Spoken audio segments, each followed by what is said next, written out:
हरे कृष्णा। ब्राह्मणों ने पूछा, द्विजश्रेष्ठ, इस मर्त्य लोक में कौन ऐसा मनुष्य है जो पुण्यात्माओं में श्रेष्ठ, परम पवित्र, सबके लिए सुलभ, मनुष्यों के द्वारा पूजन करने योग्य और मुनियों और तपस्वियों के आदर पात्र हों। व्यास जी कहते हैं, विप्रगण, रुद्राक्ष की माला धारण करने वाला पुरुष सब प्राणियों में श्रेष्ठ है। उसके दर्शन मात्र से लोगों के पाप राशि विलीन हो जाती है। रुद्राक्ष के स्पर्श से मनुष्य स्वर्ग सुख भोगता है और उसे धारण करने से वह मोक्ष को प्राप्त होता है।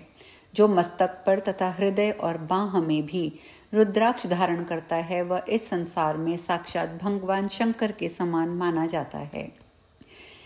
रुद्राक्षधारी ब्राह्मण जहाँ रहता है वह देश पुण्यवान होता है।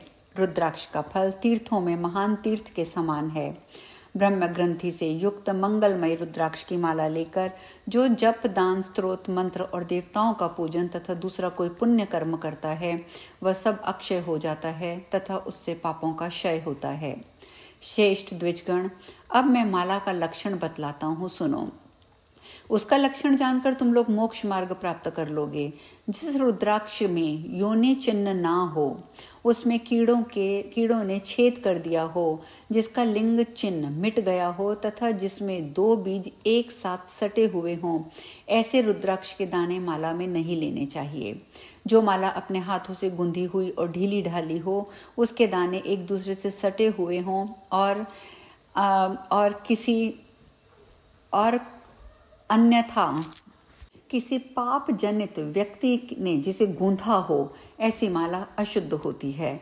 उसका दूर से परित्याग कर देना चाहिए।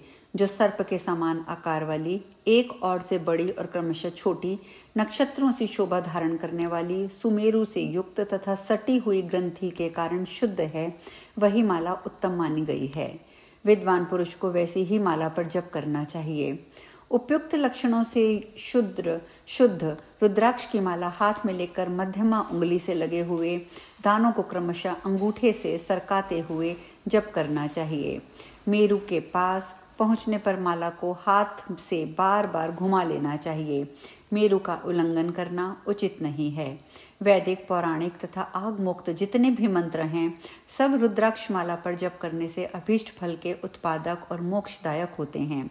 जो रुद्राक्ष माला से चूते हुए जल को मस्तक पर धारण करता है वह सब पापों से मुक्त होता है और अक्षय पुण्य का भागी होता है। रुद्राक्ष माला का एक एक बीज एक एक देवता के समान है। जो मनुष्य अपने शरीर में रुद्राक्ष धारण करता है वह देवताओं में श्रेष्ठ होता है। ब्राह्मणों ने पूछा, गुरुदेव, रुद्राक्ष की उत्पत्ति कहाँ से हुई और वह इतना पवित्र कैसे हुआ? व्यास जी कहते हैं, पहले किसी सतयुग में एक त्रिपुर नामक दानव रहता था। वह देवताओं का वध करके अपने अंतरिक्षचारी नगर में छिप जाता था। ब्रह्मा जी के वरदान से प्रबल होने पर संपूर्ण लोगों के विनाश की वह चेष्टा कर रहा था। एक समय देवताओं के निवेदन करने पर भगवान शिव ने यह भयंकर समाचार सुना। सुनते ही उन्होंने अपने आजगव नामक धनुष पर विकराल बाण चढ़ाया और उस दानव को दिव्य दृष्टि से देखकर मार डाला।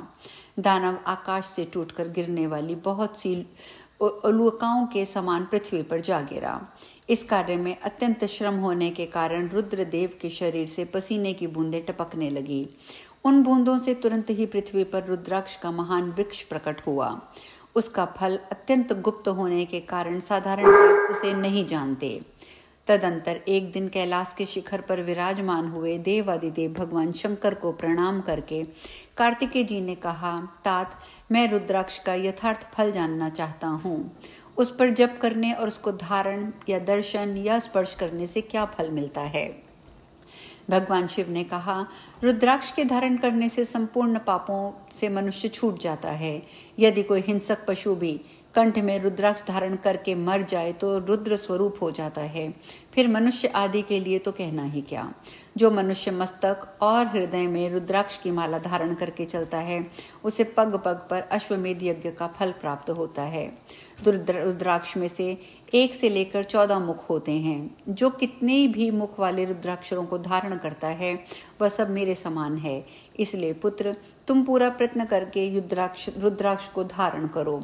जो रुद्राक्ष धारण करके इस भूतल पर प्राण त्याग करता है वह सब देवताओं से पूजित होकर मेरे रमणीय धाम को जाता है। जो मृत्यु काल में मस्तक पर एक रुद्राक्ष की माला धारण करता है वह शैव, वैष्णव, शाक्त, गणेशोपासक और सूर्योपासक सब कुछ है। जो इस प्रसंग को बार बार पढ़ता है, पढ़ाता है, सुनता है, सुनाता है, वह सब पापों से मुक्त होकर सुखपूर्वक मोक्ष लाभ करता है। यह सुनकर कार्तिकेय जी ने कहा, जगदीश्वर, मैं अन्य फलों की पवित्रता के विषय में भी प्रश्न कर रहा हूँ। सब लोगों के हित के लिए ये बतलाइए कि कौन से फल उत्तम हैं। भगवान शिव ने कहा, बेटा, आंवले का फल समस्त लोकों में प्रसिद्ध और परम पवित्र है।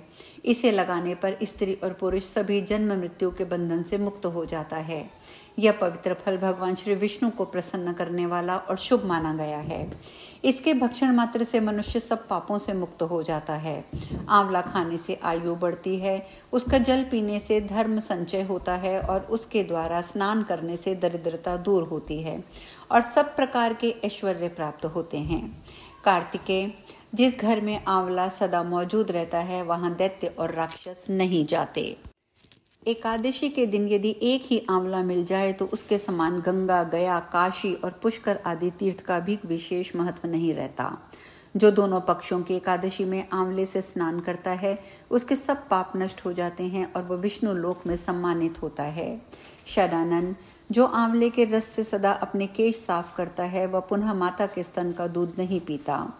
आंवले का दर्शन, स्पर्श और उसके नाम का उच्चारण करने से संतुष्ट होकर वरदायक भगवान श्री विष्णु अनुकूल हो जाते हैं। जहाँ आंवले का फल मौजूद होता है वहाँ भगवान श्री विष्णु सदा विराजमान रहते हैं तथा उस घर में ब्रह्मा और सुस्थिर लक्ष्मी का भी निवास होता है। इसीलिए अपने घर में आंवला अवश्य रखना चाहिए। जो आंवले का बना मुरब्बा एवं बहुमूल्य नैवेद्य अर्पण करता है उसके ऊपर भगवान श्री विष्णु बहुत संतुष्ट होते हैं। उतना संतोष तो उन्हें सैकड़ों यज्ञ करने पर भी नहीं हो सकता।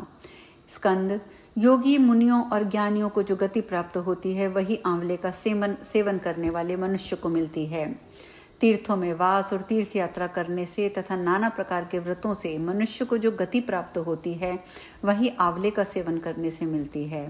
तात, प्रत्येक रविवार तथा विशेषतः सप्तमी तिथि को आंवले का फल दूर से ही त्याग देना चाहिए। संक्रांति के दिन शुक्रवार को या षष्ठी, प्रतिपदा, नवमी, अमावस्या को आंवले का दूर से परित्याग करना चाहिए। जिस मृतक के मुख, नाक, कान अथवा बालों में आंवले का फल हो वह विष्णु लोक को जाता है। आंवले के संपर्क मात्र से मृत व्यक्ति भगवत धाम को प्राप्त होता है। जो धार्मिक मनुष्य शरीर में आंवले का रस लगाकर स्नान करता है उसे पद पद पर अश्वमेध यज्ञ का फल प्राप्त होता है। उसके दर्शन मात्र से जितने भी पापी जंतु हों वे भाग जाते हैं तथा कठोर एवं दुष्ट ग्रह पलायन कर जाते हैं। स्कंद, पूर्व काल की बात है। एक चांडाल शिकार खेलने के लिए वन में गया। वहां अनेक मृगों और पक्षियों को मारकर जब वह भूख प्यास से अत्यंत पीड़ित हो गया तब सामने ही उसे एक आंवले का वृक्ष दिखाई दिया। उसमें खूब मोटे मोटे फल लगे थे। चांडाल सहसा वृक्ष के ऊपर चढ़ गया और उसके उत्तम फल खाने लगा। प्रारब्धवश वह वृक्ष के शिखर से पृथ्वी पर गिर पड़ा और वेदना से रहित होकर इस लोक से चल बसा। तदंतर संपूर्ण प्रेत, राक्षस, भूतगण, यमराज के सेवक बड़ी प्रसन्नता के साथ वहां आए किंतु उसे वह ले ना जा सके। यद्यपि वे महान बलवान थे तथापि उस मृतक चांडाल की ओर आंख उठाकर भी नहीं देख सकते थे। जब कोई भी उसे पकड़कर ले ना जा सका तब वे अपनी असमर्थता देखकर मुनियों के पास गए और बोले, ज्ञानियों, महर्षियों, चांडाल तो बड़ा पापी था, फिर क्या कारण है कि हम लोग और ये यमराज के सेवक उसकी ओर देख भी नहीं सके। ये मेरा है, ये मेरा है, ये कहते हुए हम लोगों का झगड़ा हो रहा है किंतु उसे ले जाने की शक्ति नहीं है। क्यों और किसके प्रभाव से वह सूर्य की भांति दुर्भिक्ष हो गया है, उसकी ओर दृष्टिपात करना तक कठिन जान पड़ रहा है। मुनियों ने कहा, प्रेतगण, इस चांडाल ने आंवले के पके हुए फल खाए हैं। उसकी डाल टूट जाने के कारण उसके संपर्क में ही इसकी मृत्यु हुई है। मृत्यु काल में भी इसके आसपास बहुत से फल बिखरे हुए थे। इन्हीं सब कारणों से तुम लोगों का इसकी ओर देखना भी कठिन हो रहा है। इस पापी का आंवलों से संपर्क और रविवार को या किसी निषिद्ध वेला में नहीं हुआ है। इसीलिए ये दिव्य लोक को प्राप्त हो गया है। आज हम कथा में यहीं विश्राम लेंगे। शेष कथा आगे हम कल पूर्ण करेंगे। हरे कृष्णा।